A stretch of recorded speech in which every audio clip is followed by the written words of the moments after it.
Welcome the Stranger. It Could Be You by Nelson Silva.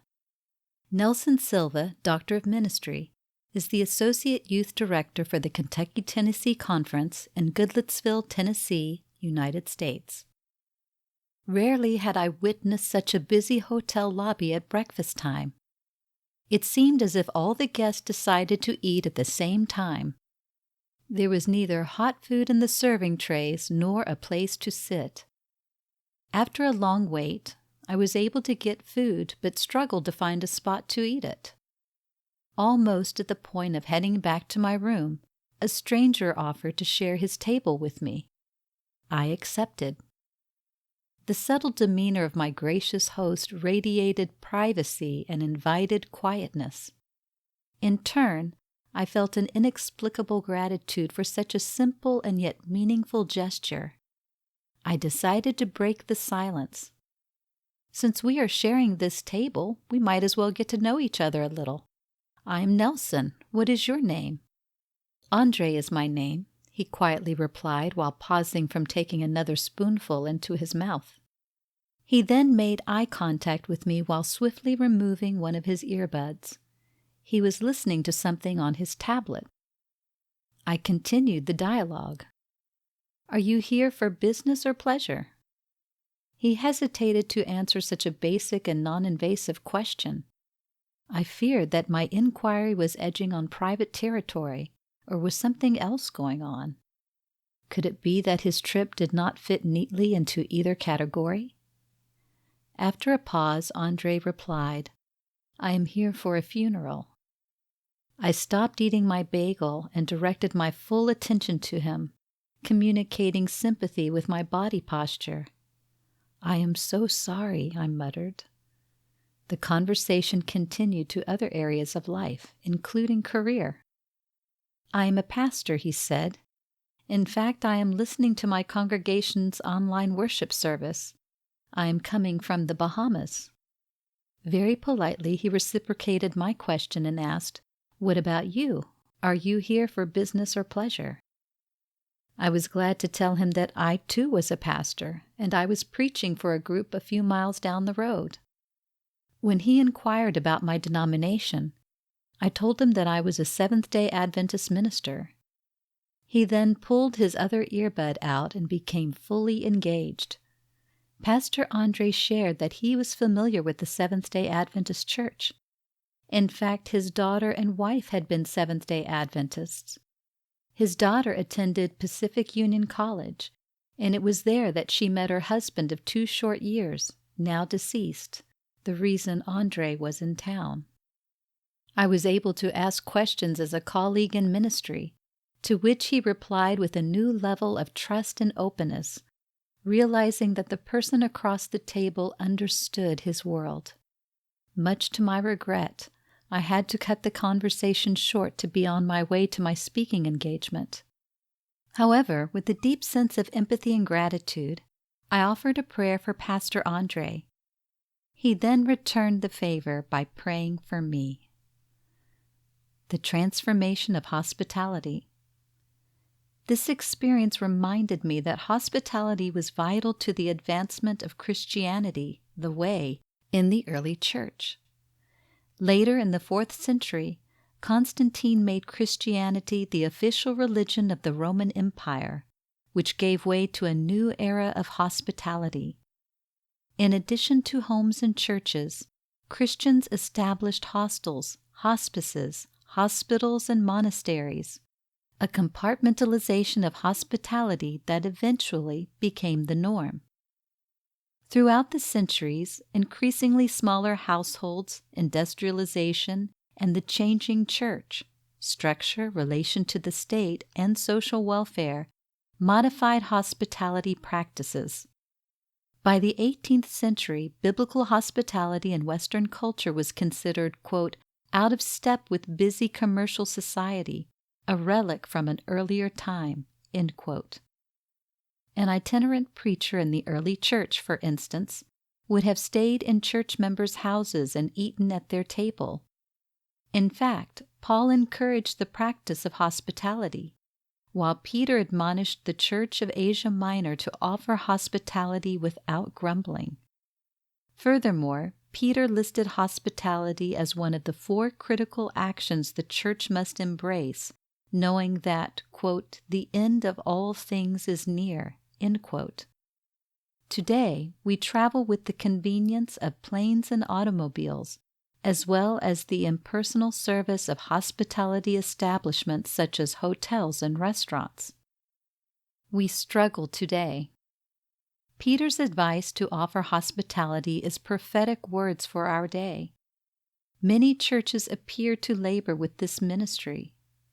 Hospitality has been reduced to feeding people after church while struggling to find members who will coordinate the fellowship meals. Oftentimes, the emphasis on an elaborate meal discourages many from receiving people at home or church because hospitality is seen as entertainment rather than giving of oneself. Even though food is central to almost every manifestation of hospitality, it does not need to be extravagant. Dr. Christine Pohl reminds us that, quote, the most important expression of welcome is giving someone our full attention, end quote. The hospitality of strangers. Growing up in a big city shaped my hospitality practices. I was forewarned to be cautious about connecting too quickly with people whom I had just met, even at church.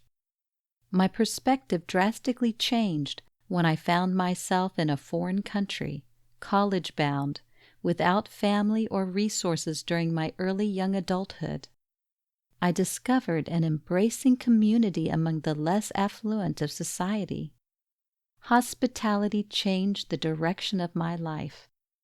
The welcome I experienced from strangers reframed my past beliefs and opened up a world of service before me, one of the strongest reasons I decided to attend the seminary. I was able to share my gifts with this welcoming host community. I not only experienced a sense of belonging, but also rediscovered who I was in Christ. Ethnic communities find the practice of hospitality natural. Pohl reflects, quote, traditional African American and Hispanic cultures value hospitality highly and have a long history of practicing it graciously even when resources are limited, end quote. Sociologists recognize familism as the value of being together as family, collectivism, over individualism. Blood relatives are a given, but friends can rise in the ranks of family too. Immigrant communities tend to form strong bonds of friendship in host cultures. It is a way of survival. Churches provide a weekly space for the ritual of listening to each other's shared narratives of pain, struggle, and hope. As a newcomer to the United States in the late 90s, with no money, shelter, transportation, or food, I was ashamed to ask for help, but I could survive only if someone assisted me.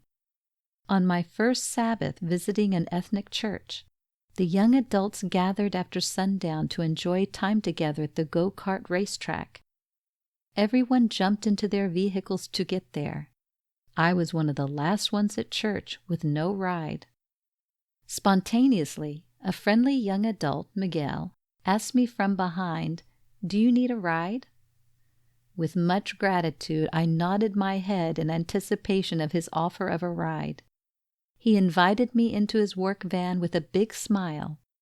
As soon as I closed the door and before he started the van, Miguel asked me all the right questions. Do you have a place to stay? Do you have work? And what is it you want to accomplish in this city? On that night, Miguel became an angel to me.